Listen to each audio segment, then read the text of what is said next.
Thank you very much for your kind presentation. Well, Professor Chiam's talk is very strong, and her strong message hearing, and I think probably it is not necessary for me to speak more. Maybe I can go out and swim in the pool. But I'm here because my position is maybe dual. I'm basically a pediatric neurologist. And my first visit to Penang was to attend the pediatric neurology meeting sponsored by maybe some of you, my friend, Dr. Zul Ismail from Malaysia. And it was a very good memory. And I spent a lot of time at poolside instead of at the venue. But anyway, well, I think her presentation is important. I feel in that same way. Although I'm a pediatrician, if I care for the children and if I want to improve the quality of life, I now found that making resilient children is one of the most important thing to do. So my talk is, the initial part is the kind of basic one, since I'm a pediatric neurologist. Oops, it doesn't go here. All right. The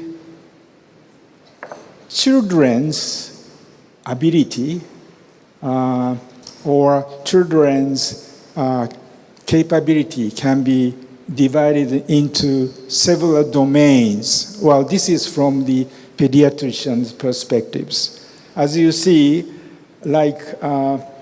basically, cognitive development is regarded as very important. You know, every teachers and every parents want to learn, let the child to read language, letters, to have knowledge about numerical understanding. I have 6 grandchildren.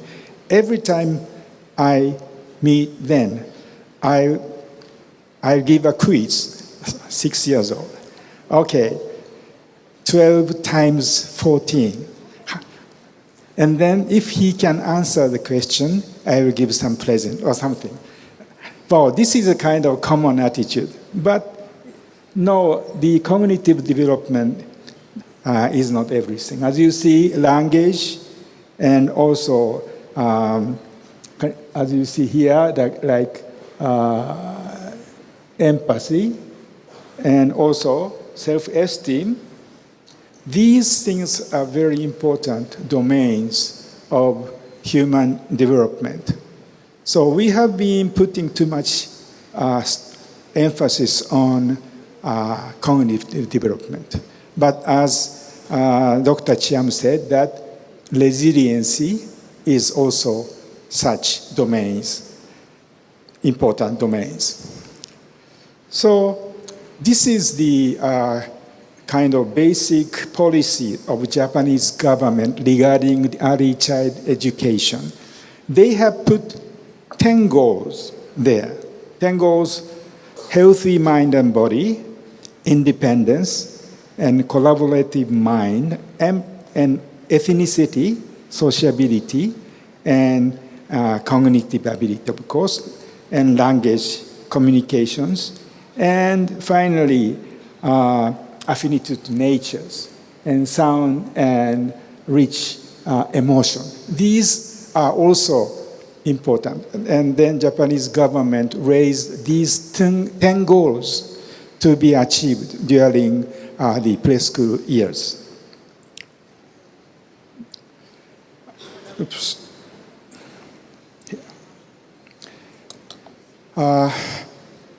Everybody know this marshmallow test. Marshmallow test was carried out by Professor Mitchell, and maybe all of you know the contents of marshmallow test. They let the 5 years old and to to see marshmallow in front of them and tell them, you can eat it right now, but if you can wait maybe 10 more minutes, you can have two. This is a very simple one. So what he found, Dr. Michel found that there's two types of behavior. One behavior is quite simple. They'll just look at the marshmallow and eat it. And the second one is, in order to get the second one, they are going to use some measures to divert their attention to the marshmallow. And many of them are singing a song and just, avert their eye gaze. But anyway, they can wait until 10 minutes and then get two.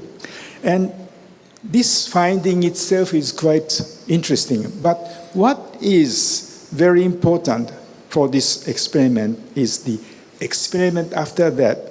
Professor Michel invited these children 10 years later, and then they look at their empathy or sociability or even academic skill, 15 years of age. And he found a very clear relation between attitude and the outcome. Of course, you know that those who can wait for 10 minutes will gain more power. I mean, their score is high in ethnicity or empathy or even academic skill.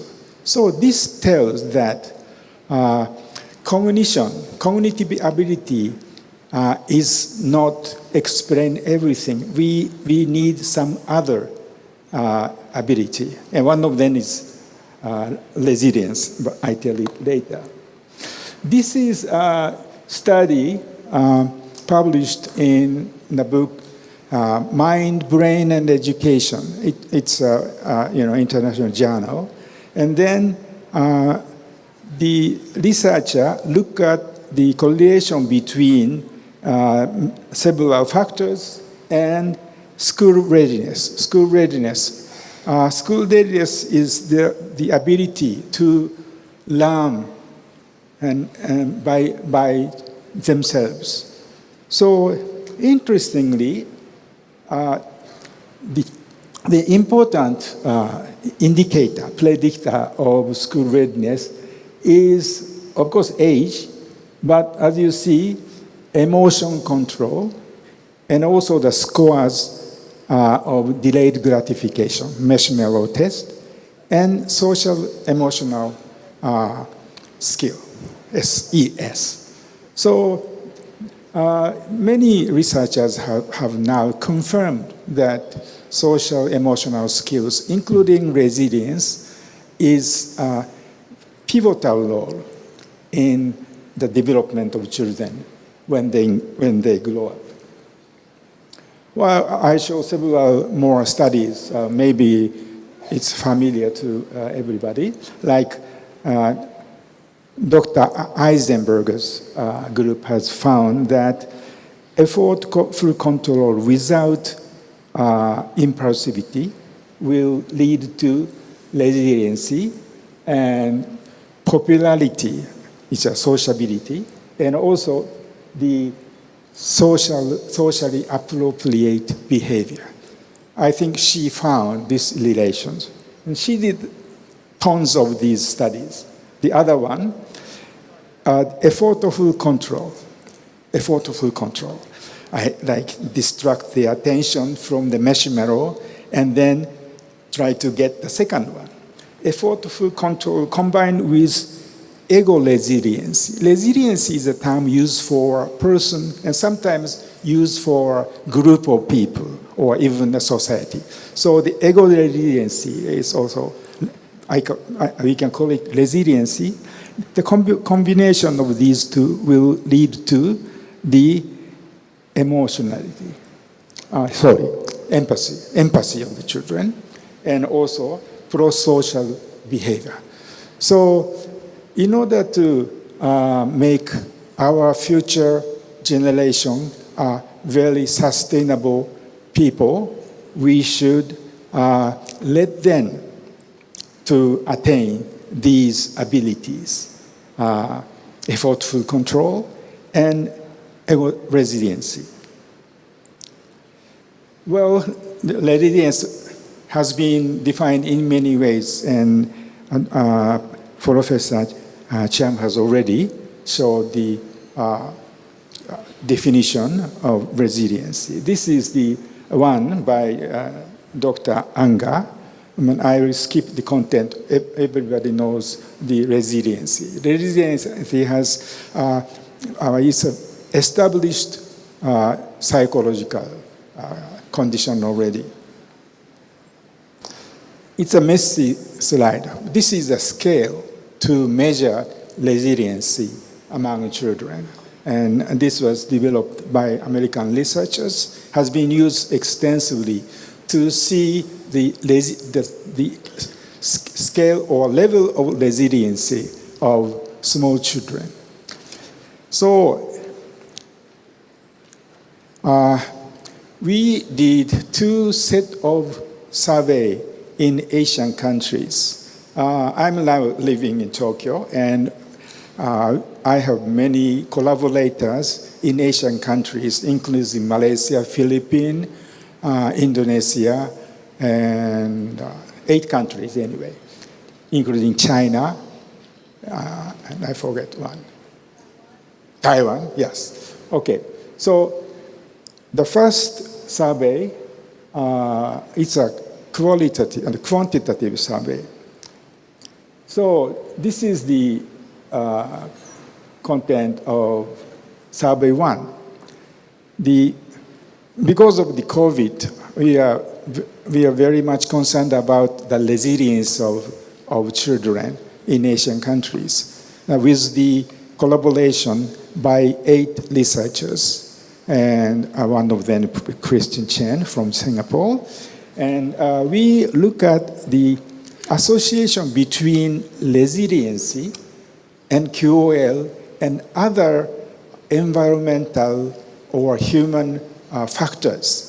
We look at the association of these things. And we ask these 8 researchers to recruit small children and then ask their mothers to rate their children's resiliency, QOL, and other variable factors. So then, as you see here, resiliency is how much there is a relation between resiliency and other factors. I show, and this is a subject and method of about almost 2,000 children were recruited from 8 countries. And then we did a questionnaire survey and direct to the mothers, and mothers fill the questionnaire. This messy slide is the association. Of course, there is a lot of association between these variables, but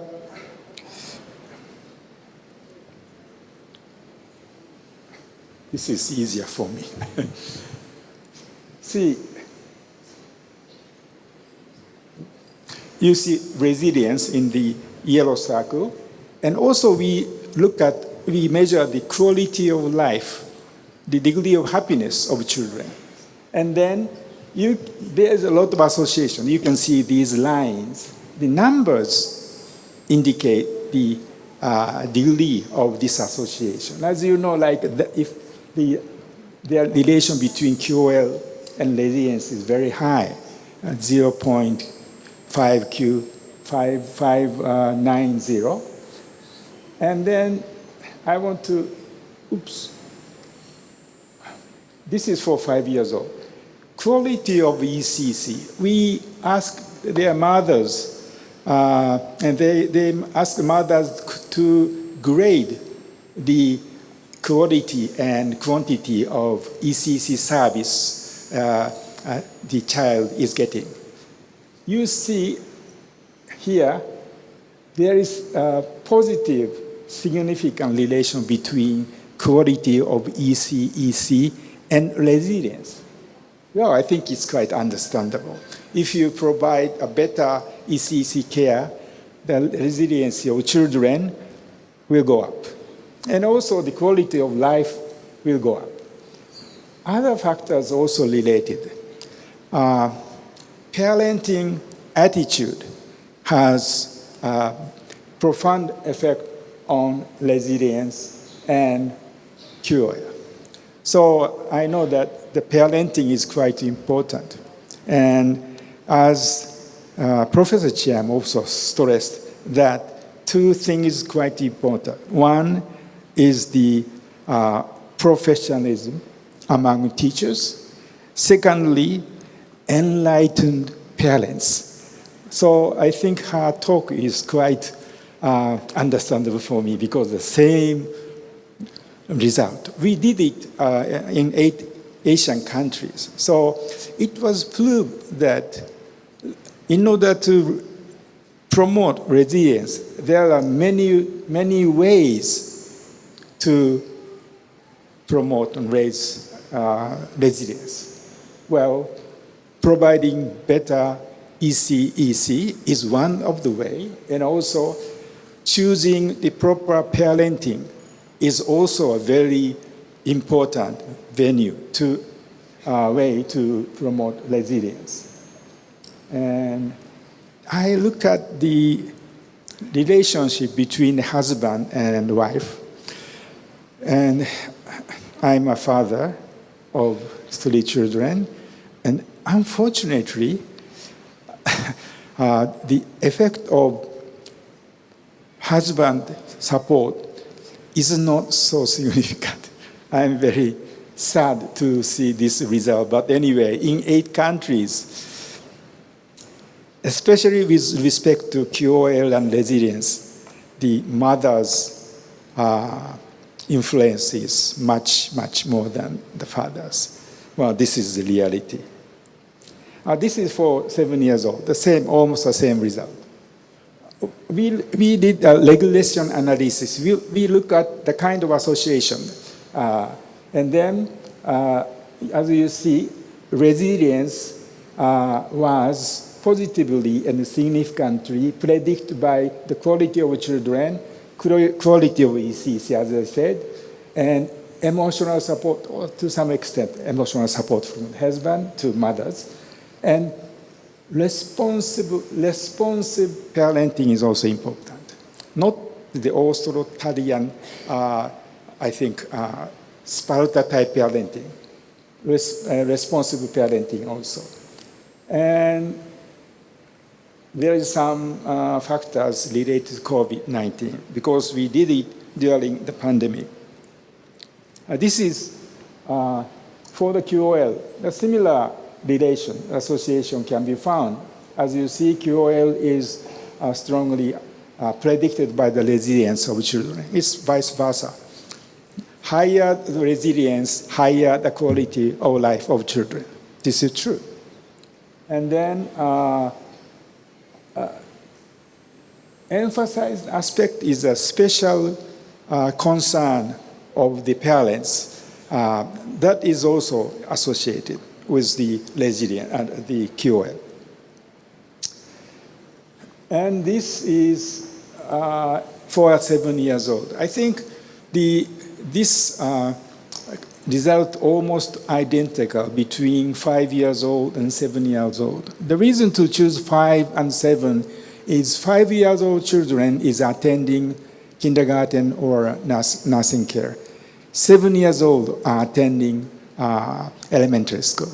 There are some differences, but basic framework are the same.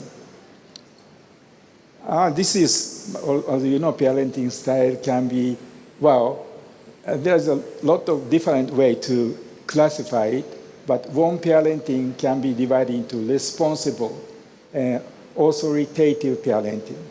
And permissive parenting is also a warm parenting, but it's not very effective.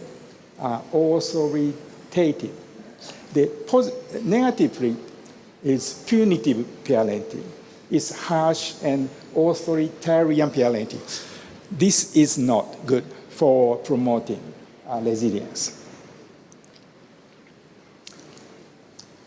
Well, this is for 7 years old, the same thing. Resilience will predict QOL.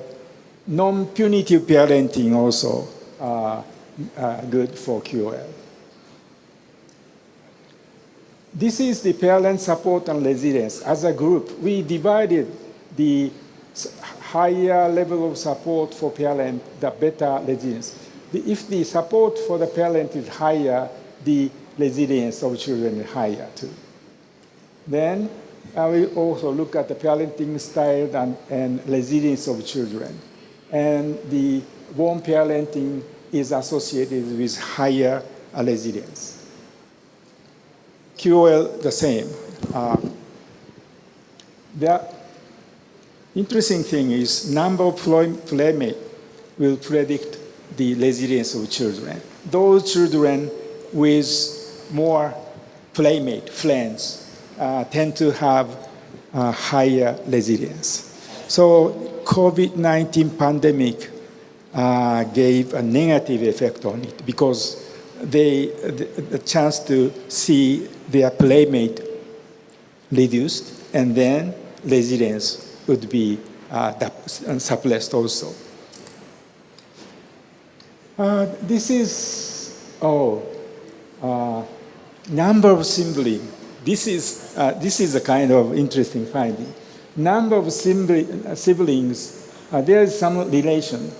If the number of siblings, the sister and brothers are high, more than 5, the resilience of children would go down. Well, QOL, there are similar relations. So I have a daughter living in Singapore, and now she has 3 children. And my daughter looked at this data, and she said to me, okay, I'm going to have another, because up to 4, the resilience is not very bad. After 5, probably bad. So she said that she's going to have more and more. Anyway. And then birth order also associated with resilience. Well, this is quite understandable. The higher the birth order, the better resilience. QOL are the same. And mother's satisfaction in daily life has a positive relation with children's resilience and QOL. So family, especially mother, is a very important role in sustaining children's resilience. So this is a summary. And resilience is closely correlated with the quality of life. Parenting attitude and style and practice are predictor of resilience. Parenting is quite important. As a physician, I saw many children with disabilities, including autism and attention deficit problem. And I have just published a book about the parenting for the parent with ADHD and autism. So parenting has a very strong influence on child development. High quality and quantity of EC service are associated with higher resilience. I think you like these findings. Well, I think you already know that. Parenting and teachers' professionalism are 2 major factors to sustain high resilience of children who will be the future citizens of this difficult earth. Okay. Survey 2 was conducted last year. So now I'm analyzing the data. So the third survey research question is, state of awareness, resilience, and among kindergarten teachers. Teachers play a key role in promoting resilience, and it was like stressed by Professor Chia, quite important. But we don't know how much understanding do teachers have. So we look at the state of awareness of resilience among kindergarten teachers, and also teachers' perception of adversity in everyday life in kindergarten. Because during experiencing diversity, the resilience of the children is quite important. In order to recover from the adversities, children with high resiliency has a better chance to recover in a good way. Also, how kindergarten can promote children's resilience. So this study was done last year. Now I'm analyzing the data, but I'll tell you some of the initial result. Oh, this is the subject and method. Kindergarten teachers in 8 countries, the same. And then this is a semi-structural qualitative, I think, survey. So we ask many things. Do you know a term, social emotional skill? All of you know, but for lay school teachers, some of them might have might have less idea than you have. And then, do you know term resilience? Where and how did you learn these terms? What do difficulty and adversity mean for children? Do you take resilience into your account in your daily care? The awareness about resilience. And then, how do you measure child resilience? I think, to estimate the children's resilience is quite important. This is a part of the initial result. We have only 5 countries so far, and Japan, China, Malaysia, Singapore, and Taiwan. And then you see number in the circle is the number 1 knows well. And then number 2 knows a little. Number 3, heard of. Number 4, don't know. In Malaysia, as you see, 7 teachers are interviewed. And then coherent, they all have a coherent understanding in Malaysia. Congratulations, you have a very good. And also, they know the resilience, but that very level of familiarity. But anyway, in Malaysia, resiliency and were quite well known. Probably because of Professor Chiang, I think. You are a very strong advocate of resilience, they know. And Singapore, Christian Chen is there, and Singapore, 9. All heard of SES, heard of. They have some knowledge, and also resilience. They heard of resilience. Please look at Japan and China. I'm coming from Japan, and SES, look at that. SES are quite well known in Japan and China, but like SES in China, 7 out of 10 teachers just say heard of that word. In Japan, resilience, only 1/3 of teachers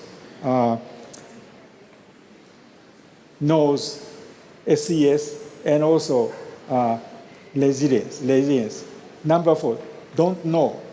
So resilience are not well perceived in Japan. I don't know one possible reason is there is no Japanese word meaning resilience.